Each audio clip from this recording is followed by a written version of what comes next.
जय गोपीजन वल्लभा जया गिरिवरधारी।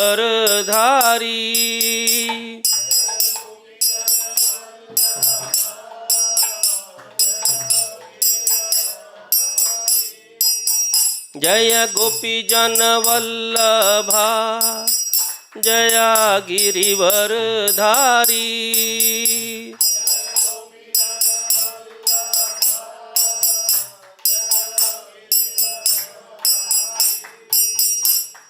यशोदानंदन व्रज जन रंजन। यशोदानंदन व्रज जन रंजन। यशोदानंदन व्रज जन रंजन। यशोदानंदन व्रज जन रंजन। यमुना तीरा वनचारी। यमुना तीरा वनचारी। जय राधा माधवा जय कुंज बिहारी।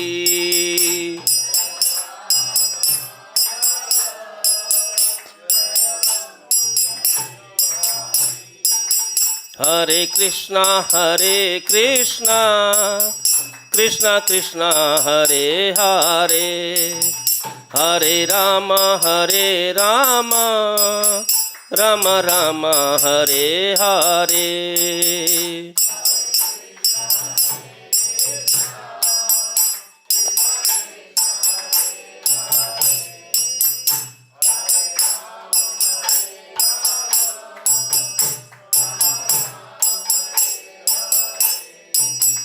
हरे कृष्णा कृष्णा कृष्णा हरे हरे, हरे राम राम राम हरे हरे।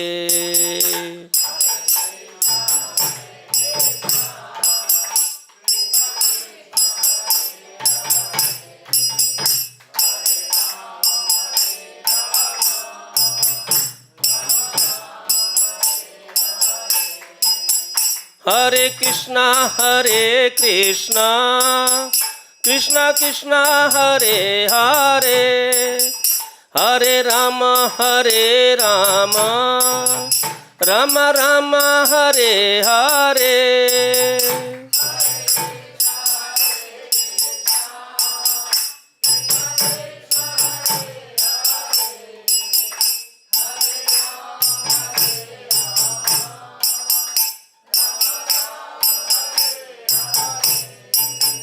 हरे कृष्णा कृष्णा कृष्णा हरे हरे, हरे राम राम राम हरे हरे।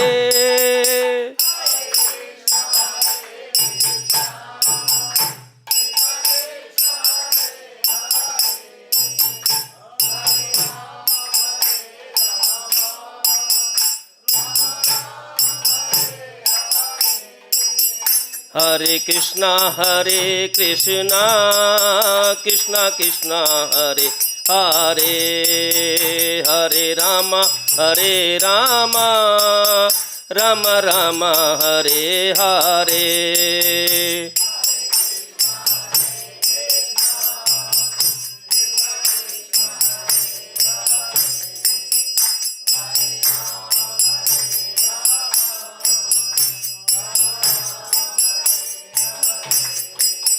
हरे कृष्णा कृष्णा कृष्णा हरे हरे, हरे राम राम राम हरे हरे।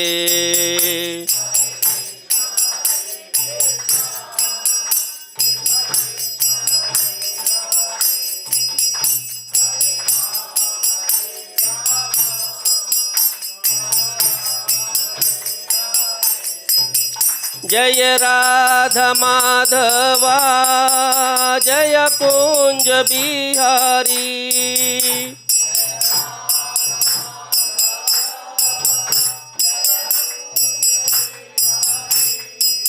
जय राधा माधवा जय कुंज बिहारी।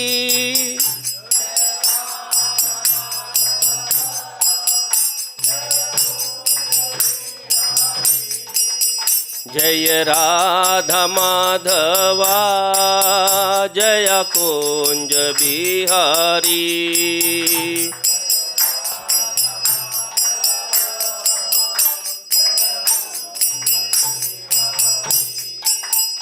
जय राधा माधवा जय कुंज बिहारी।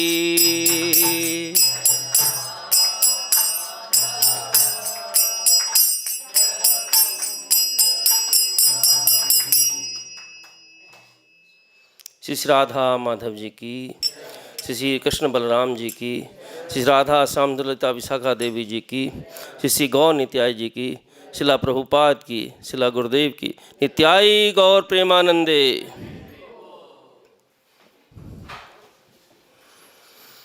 हरे कृष्णा प्रभु जी माता जी, आप सबका बहुत बहुत स्वागत आज की श्रीमद् भगवद गीता कथा प्रसंग में।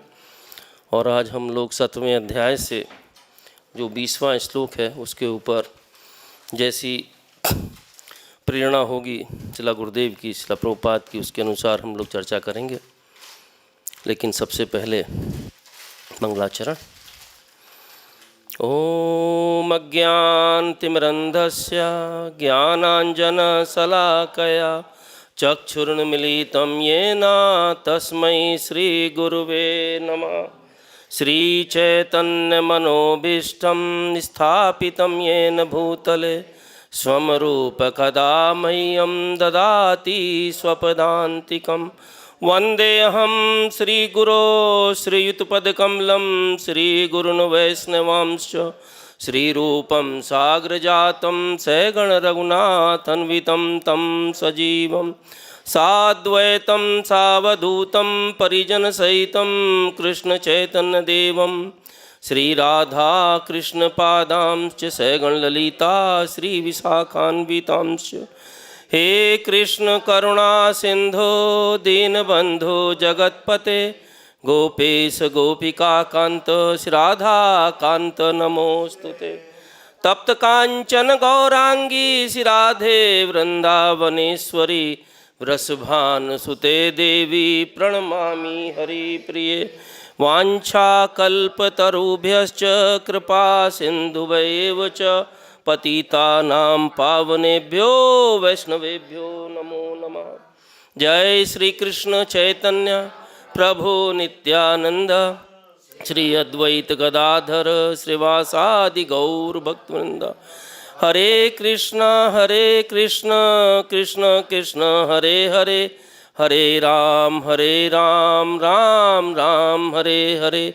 हरे कृष्ण कृष्ण कृष्ण हरे हरे, हरे राम राम राम हरे हरे। हरे कृष्ण कृष्ण कृष्ण हरे हरे, हरे राम राम राम हरे हरे। ओम नमो भगवते वासुदेवाय।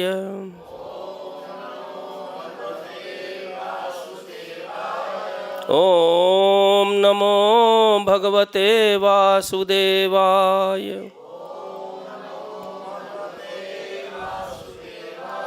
ओम नमो भगवते वासुदेवाय।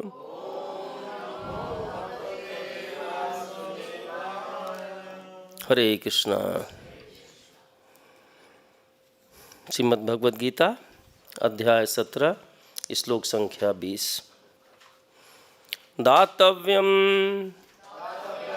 इति यत् दानम दीयते अनुपकारिणे देशे काले च भी पात्रे च तत् दानं सात्विकं स्मृतं दातव्यमिति यद्दानं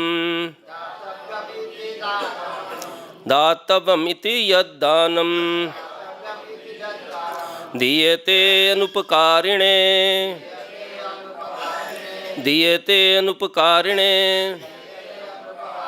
देशकाले च पात्रे च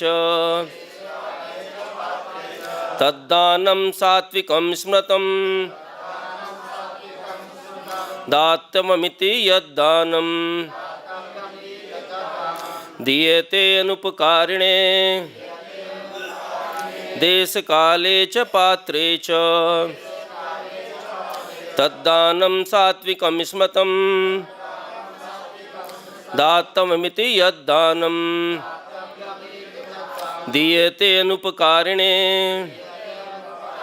देशकाले च पात्रे च तद्दानं सात्विकं स्मृतं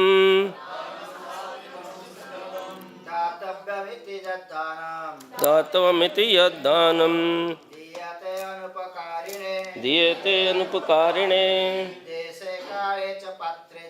देशकाले च पात्रे च तद्दानं सात्विकं स्मृतं दातव्यमिति यद्दानं दीयते अनुपकारिणे देशकाले च पात्रे च यद्दानं सात्विकं स्मृतं दातव्यमिति यद्दानं दीयते अनुपकारिणे देशकाले च पात्रे च तद्दानं सात्विकं स्मृतं दातव्यमिति यद्दानं दीयते अनुपकारिणे देशकाले च पात्रे च तद्दानं सात्विकं स्मृतं दातव्यमिति यद्दानं दीयते अनुपकारिणे देशकाले च पात्रे च तद्दानं सात्विकं स्मृतं। हरे कृष्णा। शब्दार्थ, तात्पर्य और अनुवाद by his divine grace AC Bhaktivedanta Swami Srila Prabhupada की। दातव्यम देने योग्य, इति इस प्रकार, यत जो, दानम दान, दीयते दिया जाता है, अनुपकारिणे प्रत्युपकार की भावना के बिना, देशे उचित स्थान में, काले उचित समय में, च भी पात्रे उपयुक्त व्यक्ति को, च तथा तत् वह, दानम दान, सात्विकम सतोगुणी सात्विक, स्मृतम माना जाता है। अनुवाद प्लीज दोहराइए। जो दान कर्तव्य समझकर किसी प्रत्युपकार की आशा के बिना समुचित काल तथा स्थान में और योग्य व्यक्ति को दिया जाता है, वह सात्विक माना जाता है। तात्पर्य कृपया सुने। वैदिक साहित्य में ऐसे व्यक्ति को दान देने की संस्तुति है जो आध्यात्मिक कार्यों में लगा हो। अविचार पूर्ण ढंग से दान देने की संस्तुति नहीं है। आध्यात्मिक सिद्धि को सदैव ध्यान में रखा जाता है। अतएव किसी तीर्थ में या सूर्य या चंद्र ग्रहण के समय मासांत में योग्य ब्राह्मण अथवा वैष्णव भक्त को या मंदिर में दान देने की संस्तुति है। बदले में किसी प्रकार की प्राप्ति की अभिलाषा न रखते हुए ऐसे दान किए जाने चाहिए। कभी कभी निर्धन को दान करुणावश दिया जाता है, लेकिन यदि निर्धन दान देने योग्य पात्र नहीं होता तो उससे आध्यात्मिक प्रगति नहीं होती। दूसरे शब्दों में वैदिक साहित्य में अविचारपूर्ण दान देने की संस्तुति श्रील प्रभुपाद की। तो हमारे आज के श्लोक में भगवान अर्जुन को ये 20वें श्लोक से और 23वें श्लोक तक बताएंगे कि जो दान हैं वो किस प्रकार के तीनों गुणों के अनुसार होते हैं। अभी तक हमने देखा कि भगवान ने जो अर्जुन को बताया, दूसरे से तीसरे श्लोक में भगवान ने अर्जुन से कहा कि मैं तीनों गुणों के अनुसार जो भी व्यक्ति के कार्य होते हैं उसके बारे में चर्चा करूंगा। और भगवान ने ये कहा कि व्यक्ति के जो तीनों गुण होते हैं, कौन से, सतोगुण, रजोगुण, तमोगुण, उसी के अनुसार जीव कार्य करता है। और किसको पूजना चाहिए, किसको नहीं पूजना चाहिए, कौन सा सात्विक पूजा है, रजोगुणी पूजा है, सतोगुणी पूजा है, वो चौथे से छठे श्लोक में भगवान ने बताया।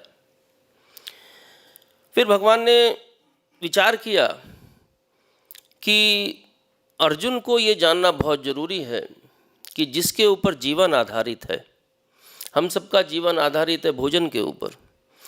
और भोजन भी जैसे हम लोग कहते हैं कि भाई भीष्म पितामह ने उनके एक एक रोम में एक एक बाण लगा हुआ था, महाजन हैं, लेकिन अन्न किसका खाया था? दुर्योधन का। तो जैसा खाओगे अन्न वैसा बनेगा मन। तो उसी के अनुसार भागवत महाजन भीष्म पितामह ने सब कुछ होते हुए जानते हुए भी केवल कर्तव्य में बंधकर, कभी कभी आदमी स्वयं को बांध लेता है, कर्तव्य में बंधकर दुर्योधन का साथ दिया। जैसे कि एक हाथी का छोटा बच्चा होता है और उसको महावत एक छोटे से पेड़ के ऊपर बांध देता है। वो समझता है कि मैं इसके साथ बंध गया, लेकिन उसके बाद जब वो बड़ा हो जाता है उसकी सामर्थ्य है कि उस पेड़ को तुरंत उखाड़ करके फेंक दे, लेकिन उसके मन में क्या स्थित हो गया? मेरा बंधन इससे है। भीष्म पितामह के मन में स्थित हो गया, मैंने वचन दिया है इस सिंहासन की रक्षा करूंगा, इसलिए वो उसमें बंध गए। फिर भगवान ने 11वें से और 13वें श्लोक में जो यज्ञ है उसके बारे में चर्चा की है कि यज्ञ किस प्रकार से सात्विक, रजोगुणी, तमोगुणी होता है। आवाज जाएगी आई थिंक।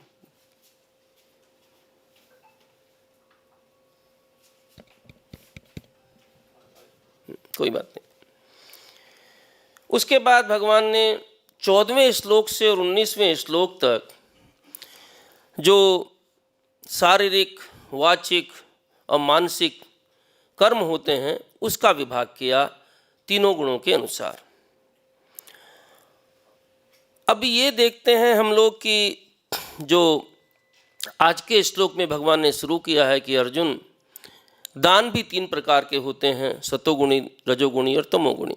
तो सबसे पहले भगवान ने सतोगुणी दान की चर्चा की है। भगवान ने क्या बताया आज के श्लोक में? दातव्यमिति यद दानम दातव दीयते अनुपकारिणे देश काले च पात्रे च तद्दानम सात्विक स्मृतम। कि जो दान कर्तव्य समझकर, पहली चीज भगवान क्या बता रहे हैं? कर्तव्य समझकर, केवल अपना कर्तव्य। दूसरा, दिएते अनुपकारिणे, बिना किसी रिजल्ट की आशा किए हुए, बिना किसी भी उसके सोचे हुए कि इसके द्वारा मेरा उपकार होगा। आचार्य लोग चर्चा करते हैं अनुपकारिणे।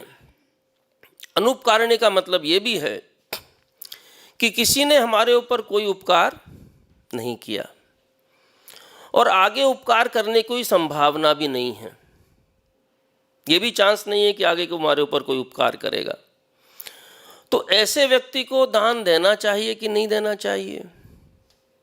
दिए थे अनुपकारिणे। किसी ने हमारे ऊपर उपकार नहीं किया है तो भी उस व्यक्ति को दान देना चाहिए। अब चर्चा आती है कि जिसने उपकार हमारे ऊपर किया है उसके बारे में क्या। भाई उपकार भी करते हैं बहुत लोग, उसके बारे में बड़ी सावधानी बरतनी चाहिए। कभी भी उसको दान समझकर हमको नहीं देना चाहिए। बड़ी सुंदर बात बताते हैं कि हम कहते हैं कि हमने दान दिया, इसके अंदर बड़ी हमारी जो मानसिक स्थिति है उसका वर्णन हो जाता है। हम लोग सोचना चाहिए कि जब हम इस संसार में आए उस समय हमारे नाम पर कुछ था? कुछ भी नहीं था। और जब इस संसार से जाएंगे तो भी सब यहीं रह जाएगा, हमारे साथ कुछ नहीं जाएगा। ये बोझा पूरे जीवन भर हम अपने ऊपर ढोते रहे। मैं बोझा क्यों कह रहा हूँ? क्योंकि अभी हमने अपने को हल्का नहीं किया। हमारे गुरु महाराज बड़ी सुंदर फिलॉसफी बताते थे। वो कहते हैं कि आपको यात्रा करनी है, जीवन भी एक यात्रा है, हम इस यात्रा में हैं। ये यात्रा किसी की 20 साल की, 50 की, 100 की, जितने की भी है, लेकिन वास्तविक जीवन में यात्रा एक चलचित्र की भांति, एक सिनेमा की भांति है। हमारी यात्रा, हमारे लाखों करोड़ों जन्म हो चुके हैं, उन सब की टोटल संख्या की जाए, उसके कंपैरिजन में ये जो 100 साल हैं ये 3 घंटे के बराबर भी नहीं निकलेंगे। हो सकता है 3 मिनट के बराबर भी नहीं निकलें। तो बड़ी तेज़ी से फिल्म चल रही है। तो इस यात्रा में वो एग्जाम्पल देते थे कि जैसे रेलवे में आपको सफ़र करना है और रेलवे में सफ़र करने के लिए आपने बहुत सारे बैग दाएं बाएं ऊपर नीचे लाद रखे हैं। ट्रेन प्लेटफार्म पर आ गई, कितनी संभावना का उसके ऊपर चढ़ पाएंगे आप? चारों तरफ बैग लगे हैं, कैसे चढ़ेंगे? लेकिन जो व्यक्ति हल्का फुल्का है, जिसके पास ये बंधन है सारे, जिसके पास बंधन नहीं है, वो आराम से ट्रेन में चढ़ जाएगा। तो इसलिए हमको ये देखना चाहिए शास्त्रों में क्या लिखा हुआ है कि ब्राह्मण के लिए भी उसके जो कर्तव्य हैं उसमें दान लेना और दान देना भी है।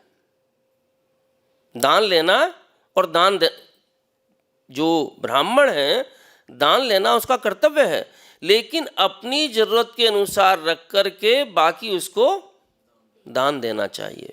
ये नहीं कि मैं ब्राह्मण हूँ तो मैं दान लेता ही रहूँ, नहीं। उसे जितना लिया है उस दिन की ज़रूरत के अनुसार रख के उसको देना चाहिए। हम लोग सोचते हैं कि ये हमारा है। श्रीमद् भागवत में ऋषभदेव जब चर्चा करते हैं पंचम स्कंद में, अहम ममेति, मैं और मेरा, ये 2 शब्द ऐसे हैं जो हमारी आध्यात्मिक प्रगति के मार्ग में रोड़ा नहीं, बड़ा पत्थर हैं। अहम ममेति, क्योंकि मैं और मेरा, हम इसको अगर समझें वास्तव में मैं और मेरा क्या है, पहले तो मैं को हमको समझना चाहिए। मैं कौन हूँ? कभी विचार किया है हम लोगों ने इसके ऊपर कि मैं कौन हूँ? जब हम पैदा हुए उस समय माता पिता ने घर में एक छोटा सा नाम रख दिया, कुछ भी नाम रख दिया। बड़े हुए, स्कूल गए, मित्रों ने कुछ और नाम रख दिया। जो छोटेपन में शिशु अवस्था में थे उससे अब तक जो हमारी अवस्था है, हर पल हर क्षण हम बदलते रहे, कभी स्थिर नहीं रहे।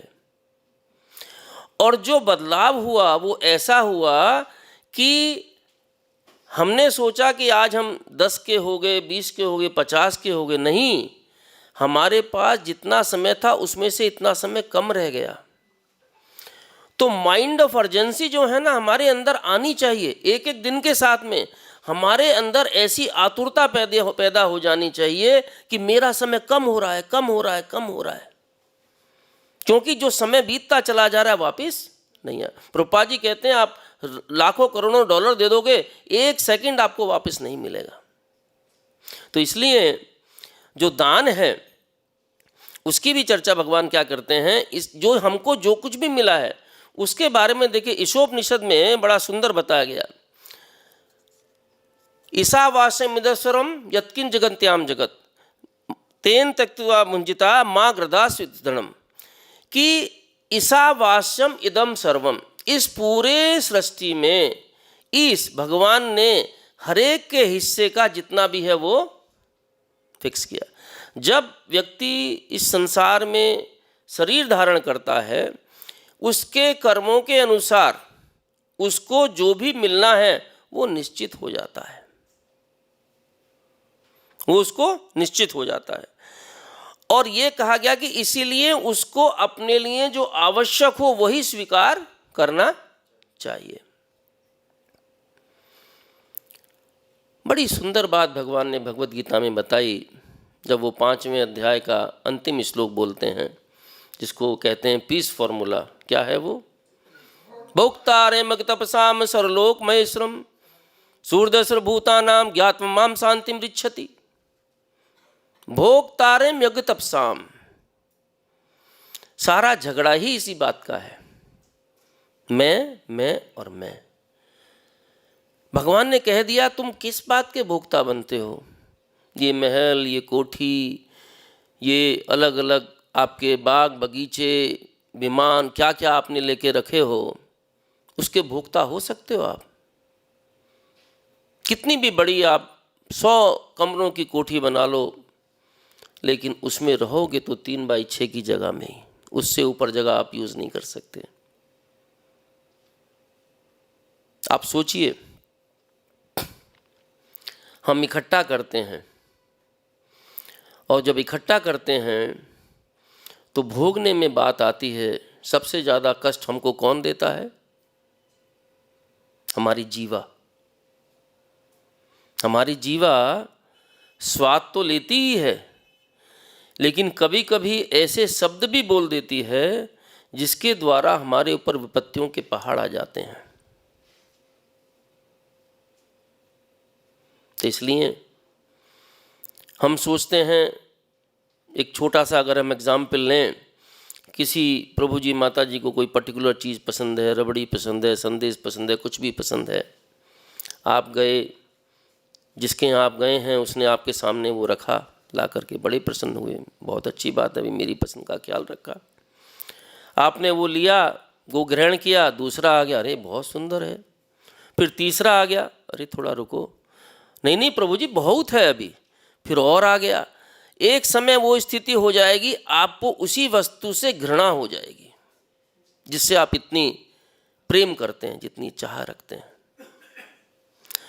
तो इसीलिए जो ये मंत्र है हमारा, और दूसरे मंत्र में इसके क्या कहा गया है, कुर्वन्ने कर्माणि जिजीवेक्षता समा एवं त्वयि नान्यथे अस्ति ना कृण्यते नरा। यदि मनुष्य निरंतर इस प्रकार कार्य करता रहे, किस प्रकार? जो भगवान ने उसके लिए निश्चित किया है, अपनी आवश्यकता के अनुसार उसको ग्रहण करे, इस मन स्थिति में अगर वो कार्य करता रहे तो ईशोपनिषद कहता है वो सैकड़ों वर्ष तक जीवित रह सकता है। आपको आश्चर्य लगेगा, लेकिन जो ये शास्त्र हैं वो कैसे हैं? शास्त्र सत हैं, उनमें कोई भी चीज़ असत नहीं है। अगर ईशोपनिषद में लिखा है सैकड़ों वर्ष तक जीवित रह सकता है तो वो रह सकता है, और इसके उदाहरण भी हमारे सामने हैं। कलयुग में बहुत सारे उदाहरण हमारे सामने हैं। कई कि बाबा 200, 300, 400 साल तक जीवित रहे। बद्रीनाथ में एक बाबा का मैं पर खुद तो नहीं मिला, लेकिन उनके बारे में जो मिले उन्होंने बताया 236 साल तक, सैकड़ों वर्ष तक जीवित रह सकता है, क्योंकि इस प्रकार का कार्य उसे कर्म के नियम से नहीं बांधता। जो व्यक्ति ऐसा करता है उसको कर्म के नियम से नहीं बांधता। भगवान ने दूसरे अध्याय के 39वें श्लोक में क्या कहा? ऐसा भीता सांख्ये बुद्धियुगे तुमाम शृणु बुद्धो यक्ता या पार्था कर्म बंधन प्रहास्यसि। कि अर्जुन तुम कर्म के बंधन से छूट जाओगे। कब छूट जाओगे? ऐसा अभिता सांख्य, अभी तक जो मैंने तुम्हें बताया है इस दूसरे अध्याय में, 16वें अध्याय श्लोक से लेकर 30वें श्लोक तक आत्मा का ज्ञान दिया, सांख्य योग बताया है। अब मैं तुमको क्या बताने जा रहा हूं? भक्ति योगे तुमाम सुनो। अब तुम भक्ति योग को मेरे से सुनो। उसको सुनने के बाद में क्या होगा? कर्म बंधन परास, तुम कर्म के बंधन से छूट जाओगे। और ये कर्म का बंधन ही है जो हमको बांधता है। 14वें अध्याय में श्रीमद् भगवद गीता के बड़ा सुंदर वर्णन आता है।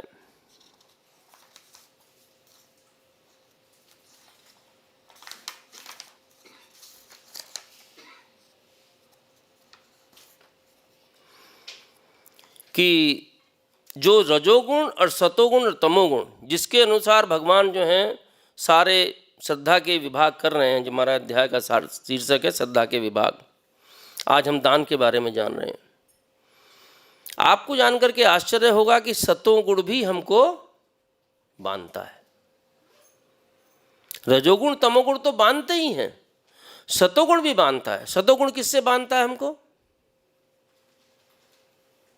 सतोगुण बांधता है सुख से और ज्ञान से। सतोगुण सुख और ज्ञान से हमको बांधता है, क्योंकि मनुष्य रजोगुणी माना जाता है, देवता सतोगुणी माने जाते हैं, और असुर जो ये लोग हैं ये तमोगुणी हैं। अब आपको सोचेंगे भी सतोगुण बांध रहा है तो देवता लोग भी बंधे हुए हैं। हाँ, देवता लोग कितने बंधे हुए हैं आप सोचिए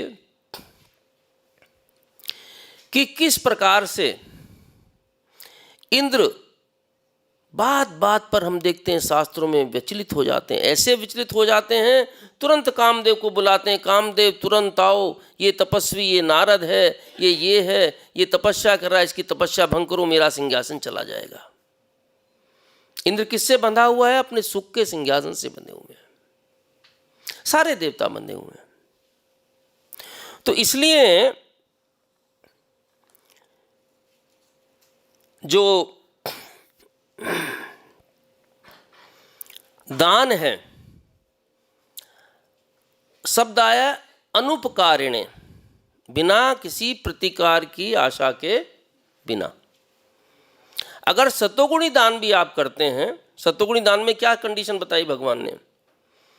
देशे काले और पात्रे, देश के अनुसार, काल के अनुसार और पात्र के अनुसार। अब हम पहले चर्चा करते हैं, समझिए, पात्र की। इस समय हम लोग कलयुग में हैं और आप सड़क पर देखते हैं कितने लोग दान लेने की इच्छा रखते हैं, दान मांगते हैं कितने लोग। आप अगर निगाह डालेंगे, आपने दान दिया भी, उस दान का क्या सदुपयोग होगा? भविष्य पुराण में वर्णन आता है कि कलयुग में शुद्धि का उपाय दान देना है। अभी अग्नि शुद्ध करती है, अग्नि शुद्ध करती है। अग्नि के अंदर सोना डाला जाए तो अशुद्धि अलग हो जाती है और 24 कैरेट का सोना आपका अलग हो जाता है। लेकिन उसी अग्नि में हम अपना हाथ डालें तो क्या होगा? बड़ा कष्ट होगा। अग्नि तो वही है। उसी प्रकार दान देने में भगवान ने बड़ी चेतावनी दी है। देश, काल और पात्र, इन तीनों का बड़ा ध्यान रखना चाहिए। ऐसा ना हो आपने दया करके किसी को दान दिया और दान को लेकर के उसने कोई ऐसा कृत्य किया जिसकी वजह से आपके ऊपर उस पाप कर्म का भाग भी आपको मिलेगा। तो करें क्या? हम कैसे निश्चय करें? देश की बात समझनी है देश का मतलब स्थान। प्रभुपाद जी ने परपोट में लिखा। परपोट में प्रभुपाद जी क्या लिख रहे हैं, देखिए। तीर्थ स्थान में सूर्य या चंद्र ग्रहण के समय मासन। प्रभुपाद जी ने हिंट दिया है, जैसे तीर्थ स्थान। अब तीर्थ स्थान में भी 3 कंडीशन एक साथ फॉलो होनी चाहिए। केवल स्थान नहीं, पात्र भी और समय भी, वो तीनों को ध्यान में रखना है। इसीलिए ये सब सोच समझ करके कलयुग में किसी के पास इतनी स्थिति नहीं है, इतनी शक्ति नहीं है कि वो जान सके कि कौन क्या है, कैसा है। तो पहली चीज़ तो ये है, अगर आप देते भी हैं, एक कहावत बड़ी सुंदर है, नेकी कर और कुएं में डाल। आप लोगों ने सुनी होगी, है ना। नेकी कर कुएं में डाल का मतलब यह है कि आप किसी की भलाई करो, उसको भूल जाओ। भगवान ने भगवत गीता में क्या कहा, जब अर्जुन को कहा कि भाई अर्जुन, हमको कर्म तो करने चाहिए। 3 अध्याय के 5वें में भगवान क्या कहते हैं, भगवान, ना ही कच्चित क्षणमपि जातु तिष्ठति कर्म कृत कार्यते वसा कर्मा सर्वाप करते जर गुण ही। ना ही कच्चित क्षणमपि, एक क्षण के लिए भी आप कर्म किए बिना नहीं रह सकते। और जब एक क्षण के लिए बिना कर्म करके नहीं रह सकते, तो इसका मतलब कर्म तो आपको करना ही पड़ेगा। फिर 18वें अध्याय में भगवान ने अर्जुन से कह दिया कि अर्जुन, दान, तप और कर्म, जो मनीषी लोग हैं उन्होंने बड़े विचार पूर्वक ये निश्चय किया है कि इनको कभी त्यागना नहीं चाहिए। तो दान देना भी हमारा कर्तव्य है। लेकिन भगवान कह रहे हैं कि कोई लोग सोचते हैं कि भाई मैं कुछ कर्म नहीं करूं तो हो सकता है कर्म, क्योंकि हमको कौन बांध रहा है, कर्म फल बांध रहे हैं हमको। देखिए, कर्म फल में हमको अगर कुछ ऐसा भी है जो हमारे सुख के लिए हैं, मान लीजिए हमारे कर्म फल के अनुसार हमको स्वर्ग जाने को मिलता है, वो 9वें अध्याय का 19 और 20 श्लोक, सोमपाह पूतपापा यक्ष प्रार्थयन्ते ते पुण्यमासाद सुरेंद्र लोकम अस्नन्ति दिव्यान दिविदेव भोगान ते तम भुक्त्वा स्वर्गलोकम विशालम छिने पुण्ये मृत्युलोकम विसन्ति एवं त्रिधम अनुप्रपन्ना गतागतम कामा कामा लभन्ते। ए भगवान क्या कह रहे हैं अर्जुन से, सोमपाह पूतपापा स्वगतिम प्रार्थयन्ते। मनुष्य वेदों के अनुसार जो उसमें कांड बताए गए हैं, उसमें कर्म कांड के अनुसार क्या करता है, स्वर्ग जाने की इच्छा करता है। स्वर्ग जाने की इच्छा क्यों करता है? क्योंकि उसको भोगने की प्रवृत्ति है। उसने जो मैंने 5.29 में बताया भोक्तृ तपसाम, उसको उसने समझा ही नहीं। असली भोक्ता कौन है? भगवान भोक्ता है। और महेश्वरम, सारे लोगों के ईश्वर भी वही हैं। ईश्वर का मतलब मालिक, ही इज द प्रोप्राइटर, वो उसके मालिक हैं। और सूर्य सर्वभूता नाम, तुम कितनी किसकी भलाई करोगे, सबसे भलाई करने वाले भगवान खुद हैं। और जो ऐसा समझ लेता है ज्ञात्वाम शांतिम रक्षति, फिर उसको क्या होगा, महामर ममेति, जो ये प्रवृत्ति है इकट्ठा करने की, उसकी धीरे धीरे धीरे करके समाप्त हो जाएगी। और वो समाप्त होने का मतलब क्या है, कब समाप्त होगी वो? जब हमारे अंदर संतोष का धन आ जाएगा। हमारे पास सब धन है, कौन सा धन नहीं है? केवल संतोष धन नहीं है। जिस दिन संतोष धन आ जाएगा, वो रसखान का ना, गौधन गजधन बाजधन और रतन धन कान, जब आवे संतोष धन समधन धूरी समान, मिट्टी के समान बाकी सब धन हो जाएंगे। तो इसलिए ये समझ करके कि भी संसार में ना मैं तो कुछ लाया ना मैं लेके जाऊंगा, और उसके अनुसार जो मेरे पास ईश्वर की कृपा से है उसका असली मालिक कौन है? भगवान। जिसका है, किसका है वो? भगवान ने 10.8 में क्या कहा अर्जुन को? अहम सर्वस्व प्रभो मत्ता सर्वं प्रवर्तते इति मत्वा भजन्ते माम बुधा भाव संवित। अहम सर्वस्व प्रभो, कि संसार में सब कुछ जो आया है मुझसे ही उद्भूत हुआ है। तो हमारे पास जो धन संपत्ति जितना भी है वो किससे है? भगवान से आई है। और जब उनसे आई है तो उन्हीं की सेवा में उसका उपयोग होना चाहिए। श्रील प्रभुपाद ने हमारे ऊपर कितनी असीम कृपा की है, असीम असीम कृपा की है। अगर हमारे पास जो है वो भगवान की सेवा में लगाने का जो सबसे अच्छा तरीका है वो उन्होंने हमको दे दिया। क्या दे दिया? कि जीव के ऊपर आप कृपा करना चाहते हो, दया, आपकी मन में दया भाव है जो होना चाहिए, किसी भी जीव के ऊपर दया करना चाहते हो, ऐसा साधन बनाओ जिससे उसका ये 84 का जो चक्कर है उसकी समाप्ति हो जाए। और वो समाप्ति कब होगी? जब वो कृष्ण भावनामृत में लगेगा। और वो कब कृष्ण भावनामृत में लगेगा? जब कृष्ण भावनामृत का प्रसार होगा और प्रचार होगा। दो शब्द हैं, प्रसार और प्रचार। जब इसका प्रसार भी होगा, प्रचार कृष्ण भारत में लगेगा। और ये प्रसार और प्रचार कैसे होगा? उसके लिए क्या चाहिए? साधन चाहिए ना। उस साधन को देने से जो आपके पास है उसके आप भागीदार बन जाओ। लोग बहुत आलोचना करते हैं, इस्कॉन में इतना है इतना, उनको कुछ पता ही नहीं है। प्रभुपाद जी का जितना भी आया है उस दिन खर्च कर देना चाहिए, रखना नहीं चाहिए।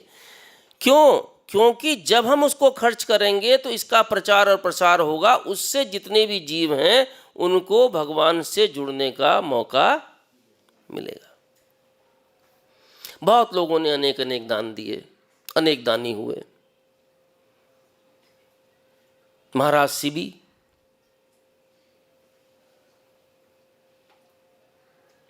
महाराज शिबी उसीनर नंदन, उसीनर के पुत्र भी हैं और उसीनर देश के राजा भी हैं। आपने कथा जानते हैं आप महाराज शिबी की? ठीक है ना, तो उसमें जाने की जरूरत नहीं है हमको। तो कितना उनका बड़ा ये हुआ कि भाई परोपकार के लिए दिए थे अनुपकारिणे, इसको प्रॉपरली उन्होंने उसमें लगाया। किस लिए उन्होंने अपना शरीर का एक एक हिस्सा काट करके तराजू के ऊपर रख दिया? केवल उस कबूतर की रक्षा करने के लिए, और कोई कारण नहीं है। उनको ये नहीं है कि मुझे ये पुण्य प्राप्त हो, ये पुण्य प्राप्त हो। हम लोग जाते हैं, यहाँ ये दे दिया, वहाँ दे दिया, पंडित जी ने बता दिया इतना पुण्य मिलेगा, इतना पुण्य। अरे पुण्य लेके मैं क्या करूँगा? उसमें तो क्षीणे पुण्य मृत्यु लोकम विशंति 19-20 में क्या बताया कि भाई जैसे जैसे आप प्रार्थना करते हैं स्वर्ग जाने की, स्वर्ग तो पहुँच जाएंगे, पहुँच जाने के बाद में क्या होगा? सुरेंद्र लोकम, जो इंद्र का लोक है, उसके अंदर इतने भोग हैं, उन भोगों को भोगेंगे। अब आप पैसे लेकर के जाएंगे किसी होटल में और पैसे नहीं आ रहे हैं तो एक दिन तो पैसे खर्च हो जाएंगे। वो जब पैसे खर्च हो जाएंगे तो क्या करेगा होटल वाला? आपको लात मार के बाहर निकाल देगा। ऐसे स्वर्ग से भी लात मार के हमको छिने पन्ने मत्यु लोकम विसंति एवं अनुपम गतागतम कामा कामा लभंते, आना जाना लगा रहता है। तो क्या सुख है वहाँ पर? आपने बड़े आनंद मौज उड़ाई किसी होटल में, फिर लात मार के आपको बर्तन मंजवा के बाहर फेंक दिया, उसमें आनंद आया कुछ? असली आनंद कहाँ है? असली आनंद है श्री भगवान के श्री कमल चरणों में, उनके साथ जुड़ने में, उनके भक्तों के संग बैठने में।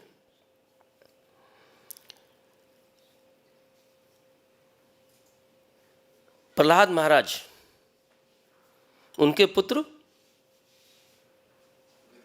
विरोचन, विरोचन का देखिए दान क्या किया विरोचन ने। इंद्र ब्राह्मण के रूप में आ गए।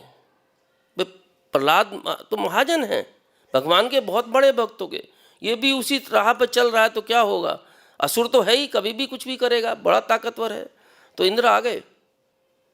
तो इंद्र ने कहा ब्राह्मण के रूप में, विरोचन भी ब्राह्मण भक्त हैं, जैसे बलि महाराज ब्राह्मण भक्त हैं ना, उनके पुत्र विरोचन भी ब्राह्मण भक्त हैं। ब्राह्मण बन के आ गए। बोले क्या चाहते हो?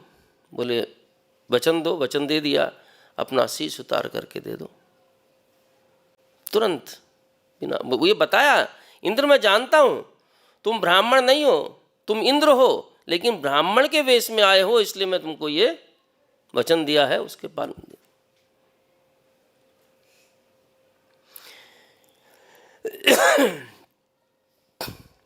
बलि महाराज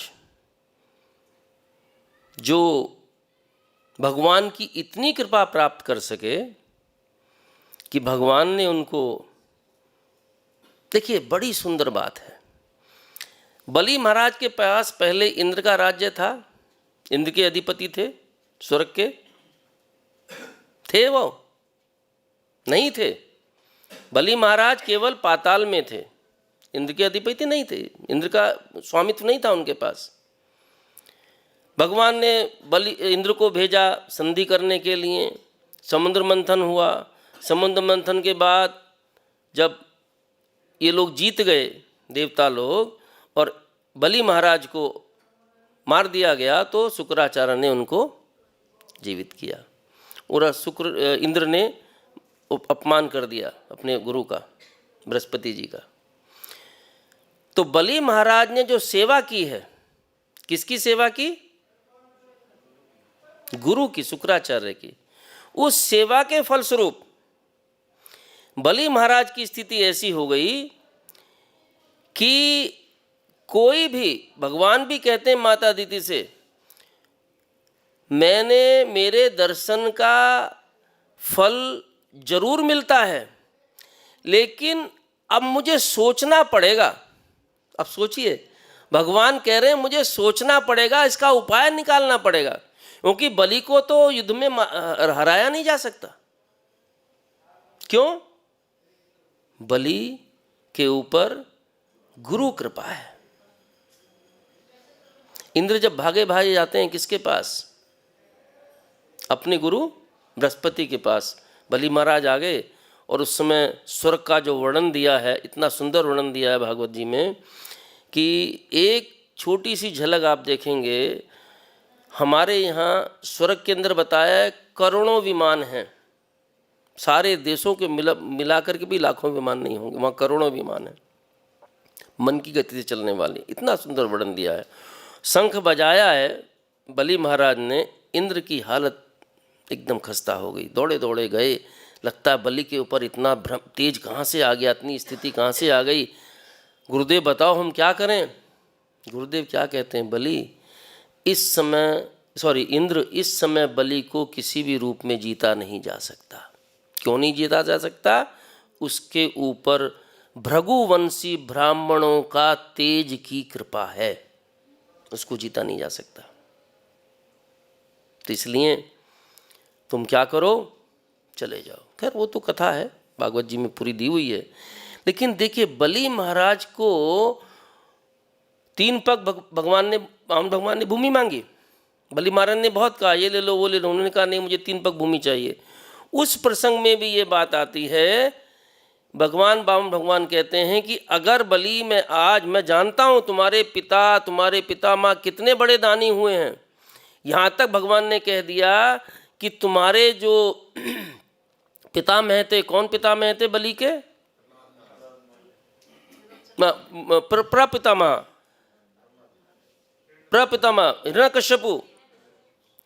हिरण्यकश्यपु जब आता है और त्रिशूल लेकर के जाता है, भगवान विष्णु हिरण्यकश्यप के वध के बाद में त्रिशूल लेकर के जब मारने को जाता है, तो लिखा है भागवत जी में, भगवान विष्णु सोचते हैं कि अब ये मुझे कहीं छोड़ेगा नहीं, तो इससे सबसे अच्छा उपाय क्या है? मैं इसकी श्वास के द्वारा इसके हृदय में ही चला जाऊं।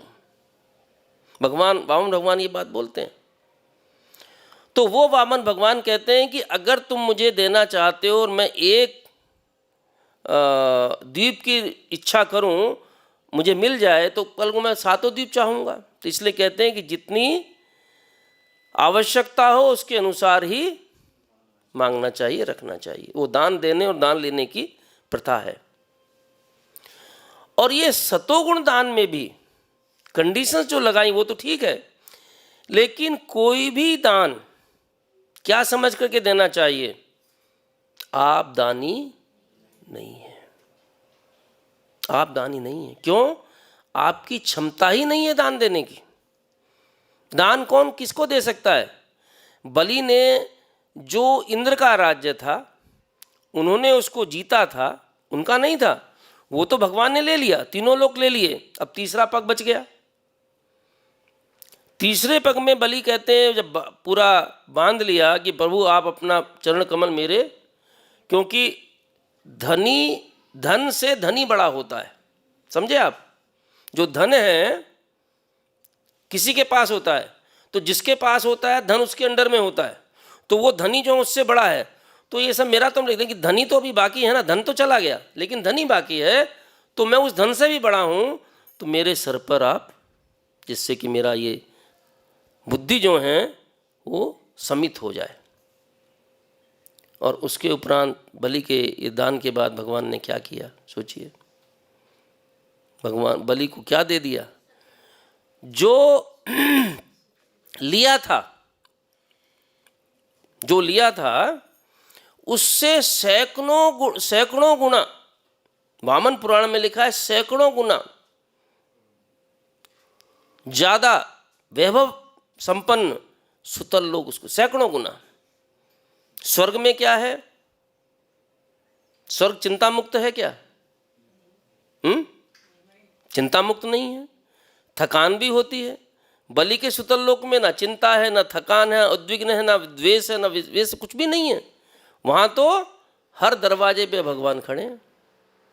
तो इसलिए दान पहली चीज सतोगुणी व्यक्ति को, और जो भी दान हम देते हैं, अगर हम देते हैं तो इस अनुसार देना चाहिए कि आध्यात्मिक प्रगति हो।